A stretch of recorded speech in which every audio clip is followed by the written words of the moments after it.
வணக்கம். டாய் story, ஷ்ரெக், ice age மாதிரியான animation film ஃப்ரான்ச்சைஸ்லாம் 90s கிட்ஸாக இருந்த காலத்துலேருந்து இப்போ 90s கிட்ஸுக்கே கிட்ஸ் இருக்குது. அவங்க பார்க்குற காலம் வரைக்கும் நீண்ட காலமாக ஓடிட்டு இருக்கிற அனிமேஷன் ஃப்ரான்ச்சைசஸ்.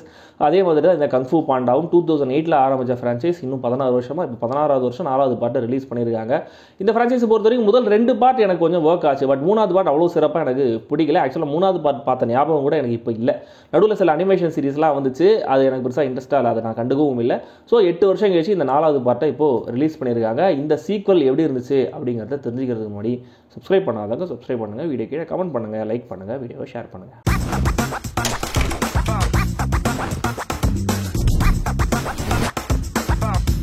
கங்ஃபூ பாண்டா 4 தமிழில் குங்ஃபூ பாண்டா 4னு வச்சுக்கலாமே. டிராகன் வாரியரான போ மக்களுக்கு ஹெல்ப் பண்ணிக்கிட்டு தன்னோட அப்பாவோட புது ரெஸ்டாரண்ட்டுக்கு திறப்பு விழா பண்ணிக்கிட்டு தன்னுடைய ஃபேன்ஸுக்கு ஆட்டோகிராஃப்லாம் போட்டு ஜாலியாக ஃபன் பண்ணிகிட்டு இருக்கு.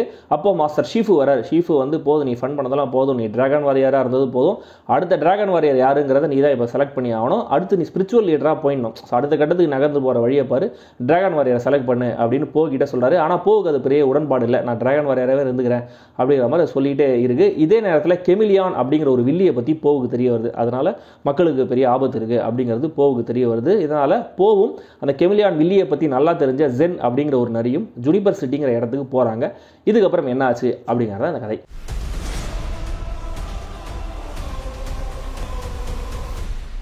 எப்பவும் போல ஜாக் பிளாக் அட்டகாசம் பண்ணியிருக்காரு. கூடவே இந்த வாட்டி ஆக்வாஃபீனா வேற அந்த நரி கேரக்டருக்கு அவங்க தான் குரல் கொடுத்துருக்காங்க. இவங்க 2 பேருடைய வாய்ஸ் மாடுலேஷனில் எல்லா ஜோக்ஸும் கொஞ்சம் எக்ஸ்ட்ரா ஃபன்னியாக இருந்த மாதிரியே தெரிஞ்சிச்சு.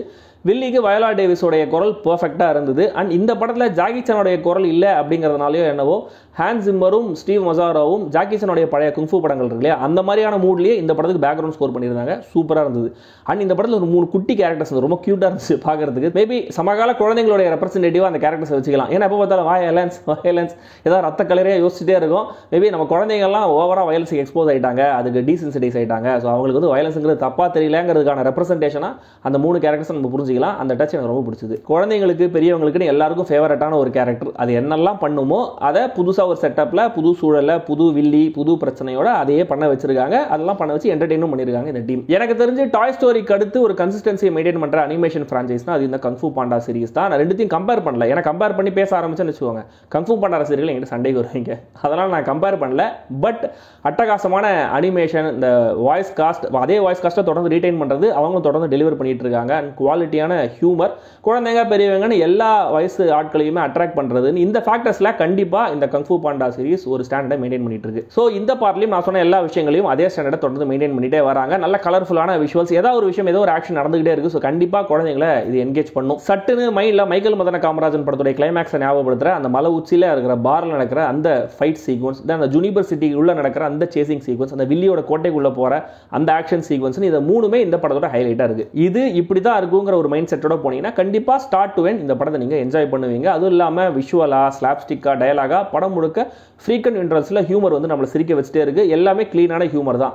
பட் முதல் 3 பார்ட்டில் இருந்த அந்த ஃபியூரியஸ் 5 கதாபாத்திரங்கள் இந்த பார்ட்டில் சுத்தமாகவே இல்லை. மேபி பட்ஜெட் பிரச்சனைகளாக இருக்கலாம். ஏன்னா எல்லாமே ஏ லிஸ்ட் ஆஃப் ஸ்டார்ஸ்ல Angelina Jolie, Jackie Chan, Seth Rogen எல்லாரையும் உள்ள கொண்டு வரது இவங்க பட்ஜெட் இல்லை போல இருக்குது. அதனால் படம் முடியும் போது கரெக்டாக ஒரு ட்ரைனிங் மாண்டேஜ் மாதிரி ஒன்று வருது கடைசியில். அப்போ இந்த 5 கேரக்டர்ஸும் உள்ள கொண்டு வந்திருக்காங்க. அந்த 5 கேரக்டர்ஸும் அந்த இடத்துல டயலாக் இல்லை. இந்த ட்ரைனிங் மாண்டேஜில் ஃபர்ஸ்ட் பார்ட்டில் ட்ரைனிங் எடுக்கும் இல்லையா, அதை நம்மளுக்கு ஞாபகப்படுத்துறாங்க. ஏன் ஞாபகப்படுத்துறாங்கன்னா நம்மளோட நாஸ்டால்ஜியாவை நோண்டி பார்க்கலன்னா அவங்களுக்கு காசு கிடையாது. மாற்றம் ஒன்றே மாறாததுங்கிறதா இந்த படம் சொல்ல வர மெசேஜ். அதான் அட்வைஸாக மூஞ்சில் அடிக்காம ஜஸ்ட் வெவ்வேறு கேரக்டர்ஸ் மூலமாக அங்கங்கே செட்டிலாக கன்வே பண்ணதும் நல்லா இருந்தது. பட் இந்த படங்களுக்குன்னு ஒரு டெம்ப்ளேட் இருக்கு இல்லையா, இந்த சென்ஸ் ஆஃப் ஃபெமிலியாரிட்டியே ஒரு சிலருக்கு பிரச்சனையாக தெரியலாம். ஏன்னா புதுசாக எதுவும் இந்த படத்தில் இல்லை, ஒரு ஆர்கானிக்கான சீக்வல் மாதிரி ஃபீல் ஆகல, ஸ்டாண்டர்ட் சீக்வல் மாதிரி தான் இருக்குது. முதல் 3 பார்ட்டை நீங்கள் பார்க்கலனா கூட இந்த பார்ட்டில் உங்களுக்கு பெருசாக மிஸ் பண்ணுறதுக்கு எதுவும் இல்லை, உங்களுக்கு எல்லாமே புரிஞ்சிடும். திடீர்னு ஒரு வில்லியை கொண்டு வந்து இவங்களே குக்கப் பண்ணி ஏதோ ஒரு பிரச்சனையை கிரியேட் பண்ணி ஒரு படத்தை எடுத்து வச்சிருக்காங்க. ஏன் ஒரு கடத்தில் இந்த கேரக்டர் என்ன சொல்லுது, என்ன உனக்கு உலகத்தையே கண்ட்ரோல் பண்ணோம், அதானே இது ஏன்னா எவ்வளோ தடவை தான் கேட்குறது அப்படின்னு ரொம்ப டயர்டாகவே சொல்லுது. அந்த டயர்ட்னஸ் சில பேருக்கு கனெக்ட் ஆகலாம். மொத்தத்தில் இந்த கங்ஃபூ பாண்டா 4 ஒரு வழக்கமான பட் ஜாலியான குடும்பங்கள் கொண்டாடும் ஒரு அனிமேஷன் திரைப்படம். படம் தமிழ்லையும் ரிலீஸ் ஆயிருக்கு, தமிழில் 2Dலையும் இருக்குது. நான் பார்த்த இங்கிலீஷ் 3D வெர்ஷனுக்கு சப்டைட்டில்ஸும் இருந்துச்சு. அண்ட் வழக்கம் போல் 3D எனக்கு அப்பீலிங்காக தெரியல. ஸோ இந்த வீக்கெண்டுக்கு ஏதோ ஒரு படத்தை ஃபேமிலியோட பார்க்கணும் அப்படின்னு நினச்சிங்கன்னா இந்த படத்தை நீங்கள் ட்ரை பண்ணலாம். அண்ட் முக்கியமாக என் கிரெடிட்ஸ் வரும்போது எழுந்து வந்துடாதீங்க அதுக்கு முன்னாடியே. ஏன்னா போஸ்ட் கிரெடிட் சீன்லாம் எக்ஸ்ட்ராவாக எதுவும் இல்லை. பட் எண்டில் பிரிட்னி ஸ்பியர்ஸோட பேபி ஒன் மோர் டைம் பாட்டு இருக்கு இல்லையா, அதை ஜாக் பிளாக் பண்ணியிருக்காரு. அவர் வயசில் ஒரு கவர் ஒன்று பண்ணியிருக்காரு, கேட்க செம்மையாக இருந்தது.